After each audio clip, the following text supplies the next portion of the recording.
Hello friends, आपने अपने academic days में एक कॉन्सेप्ट पढ़ा होगा जिसका नाम था कैपिटल रैशनिंग। एक कंपनी है जिसके पास आज के दिन मल्टीपल प्रोजेक्ट्स पे काम करने की अपॉर्चुनिटी है, लेकिन कंपनी के लिए एक मेजर प्रॉब्लम है उनके लिमिटेड रिसोर्सेज, यानी कि जो फंड्स कंपनी को इन प्रोजेक्ट्स पे लगाने के लिए चाहिए वो कहीं ना कहीं लिमिटेड है। तो ऐसे में कंपनी क्या करती है? कंपनी इन सारे प्रोजेक्ट्स को अच्छे से इवैल्यूएट करने के बाद रैंकिंग करती है एंड जो कंपनी को लगता है कि टॉप मोस्ट प्रॉफिटेबल प्रोजेक्ट्स हो सकते हैं, कंपनी अपने फंड्स को वहां पर इन्वेस्ट करती है। कुछ ऐसी ही सिचुएशन अभी हमारे सामने भी है। सिर्फ इसी वीक में हमारे सामने 5 डिसेंट आईपीओ आ चुके हैं, लेकिन कहीं ना कहीं हमारे कैपिटल भी तो लिमिटेड है, तो हमें भी सेम कॉन्सेप्ट को अप्लाई करते हुए इन सारे आईपीओ को अच्छे से रिव्यू करने के बाद इनकी रैंकिंग करनी होती है एंड जो टॉप 2 या 3 आईपीओ निकल कर आते हैं वहीं पर हमें इन्वेस्ट भी करना होता है। तो इसी के साथ आज के वीडियो में भी एक और आईपीओ को डिस्कस करेंगे एंड फाइनली इन पांचों आईपीओ की क्या final ranking according to me निकल कर आती है उसको भी बहुत क्लियरली आज के वीडियो में डिस्कस करेंगे। तो आज के वीडियो में डिस्कस करने वाले हैं ग्लोबल हेल्थ लिमिटेड के आईपीओ की, यानी कि मेदांता हॉस्पिटल की। इनका आईपीओ ऑलरेडी ओपन हो चुका है एंड क्लोज हो जाएगा 7 नवंबर को। सबसे पहले बिजनेस की बात करें तो मेदांता इंडिया की largest private multi speciality hospital chain में से एक है। करंटली इनके 4 हॉस्पिटल्स हैं, गुरुग्राम, लखनऊ, रांची एंड इंदौर में। इनमें से जो सबसे बड़ा हॉस्पिटल है वो है गुरुग्राम में। एक इंटरेस्टिंग फैक्ट मुझे पता चला जब मैंने गूगल में ये सर्च किया कि इंडिया की कौन सी हॉस्पिटल वर्ल्ड की बेस्ट हॉस्पिटल्स में फीचर करती है, तो आई गॉट सरप्राइज, क्योंकि मेदांता एकमात्र इंडिया की ऐसी प्राइवेट हॉस्पिटल है जो वर्ल्ड के टॉप 150 बेस्ट हॉस्पिटल्स में से एक है।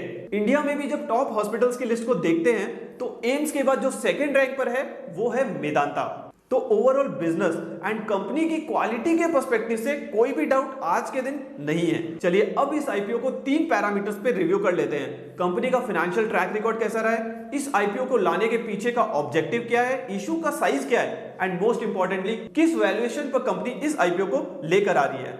तो सबसे पहले फाइनेंशियल्स पे नजर डालें तो टोटल एसेट कंपनी के ग्रो हुए 9% के सीएजीआर से पिछले 3 सालों में।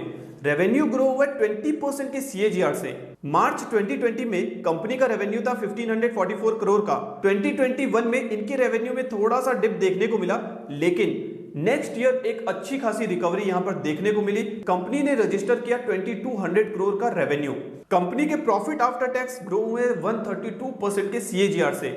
नेट मार्जिन कंपनी का था 2.4% 2020 में, जो अब बढ़कर आ चुका है 9.4%। फाइनेंशियल ईयर 2023 के फर्स्ट 3 मंथ्स की बात करें तो कंपनी ने ऑलरेडी 627 करोड़ का रेवेन्यू कर लिया है, जिसमें कंपनी ने प्रॉफिट्स किया है 59 करोड़ का। फाइनली बोरोइंग्स की बात करें तो पिछले 3 सालों में कंपनी के डेट इंक्रीज हुए 16% के सीएजीआर से। तो ओवरऑल फाइनेंशियल्स काफी अच्छा दिखाई दे रहा है। कंपनी ने अपने रेवेन्यू, एसेट्स एंड प्रॉफिट्स को अच्छे से ग्रो किया है पिछले कुछ सालों में। अब इस आईपीओ से रिलेटेड कुछ इंपॉर्टेंट फैक्ट्स की बात करें तो इस आईपीओ का साइज होने वाला है 2200 करोड़ का। उसमें से 1700 करोड़ तो सिर्फ और सिर्फ ऑफर फॉर सेल का होने वाला है, यानी कि प्रमोटर्स अपनी होल्डिंग को रिड्यूस करने वाले हैं। ये इस आईपीओ को लेकर एक नेगेटिव पॉइंट जरूर है, क्योंकि प्रमोटर्स की होल्डिंग बिफोर दिस आईपीओ थी 35%, जो कि आईपीओ की लिस्टिंग के बाद घटकर हो जाएगी 33%। आईपीओ के ऑब्जेक्टिव्स की बात करें तो कंपनी ने यहां पर 2 ऑब्जेक्टिव्स बताए हैं, repayment of debt and general corporate purposes. एक बात जो यहां पर मिसिंग है वो है इनके हॉस्पिटल चेन का एक्सपेंशन। अगर कंपनी ने यह बोला होता कि आईपीओ प्रोसीड्स का यूज वो हॉस्पिटल चेन की एक्सपेंशन के लिए करने वाले हैं तो हमारे लिए ये आईपीओ बहुत ज्यादा अट्रैक्टिव हो जाता, लेकिन अनफॉर्चुनेटली यहां पर ये मिसिंग है। अब फाइनली वैल्यूएशन की बात करें तो कंपनी इस आईपीओ को लेकर आ रही है 38 के पी मल्टीपल पे। वहीं इनके पीयर्स पे नजर डालें तो अपोलो हॉस्पिटल ट्रेड कर रहा है 71 के पी मल्टीपल पे, फोर्टिस ट्रेड कर रहा है 52 पे, नारायणा का पी निकल कर आ रहा है 40 का, वहीं मैक्स हेल्थ केयर ट्रेड कर रहा है 47 के पी मल्टीपल पे। तो वैल्यूएशन के पर्सपेक्टिव से दिस आईपीओ लुक्स फाइन। कोई बहुत बड़े डिस्काउंट पे ये आईपीओ नहीं आ रहा है, लेकिन बहुत ज्यादा एक्सपेंसिव भी नहीं है। ओवरऑल एक डिसेंट आईपीओ है, लेकिन जो 2 कंसर्न मुझे लगे वो है इस आईपीओ का ऑब्जेक्टिव एंड सेकेंडली इस आईपीओ की टाइमिंग, क्योंकि इस वीक में इन्वेस्टर्स के लिए इससे बेटर अपॉर्चुनिटीज अवेलेबल है, तो हो सकता है कि यहां पर सब्सक्रिप्शन को लेकर थोड़ा इशू हमें देखने को मिल जाए। अब फाइनली इस वीक में हमने 5 आईपीओ को डिस्कस किया था एंड मेरे अकॉर्डिंग उनकी रैंकिंग्स अब कुछ इस तरह से निकल कर आती है। नंबर 1 पे है DCX सिस्टम्स लिमिटेड, जहां पर मैंने HNI कोटा में सभी के सभी फैमिली मेंबर्स के नाम पे ऑलरेडी अप्लाई कर दिया है। सेकंड नंबर पे है वाइटल केमटेक, जो कि एक SME IPO है, हमने पिछले वीडियो में डिस्कस भी किया था। इस IPO पे भी मैंने पर्सनली अप्लाई कर दिया है। थर्ड एंड फोर्थ नंबर पे है Bikaji foods and Medanta. In IPOs में मैं अप्लाई करूंगा या फिर नहीं, इसका डिसीजन मैं 7 नवंबर यानी कि फाइनल डे को लेने वाला हूं आफ्टर सीइंग द रेस्पॉन्सेज। देखिए, अगर रेस्पॉन्सेज इन IPOs में अच्छे नहीं आते तो हो सकता है कि इन दोनों ही IPO को मैं यहां पर अवॉइड कर दूं।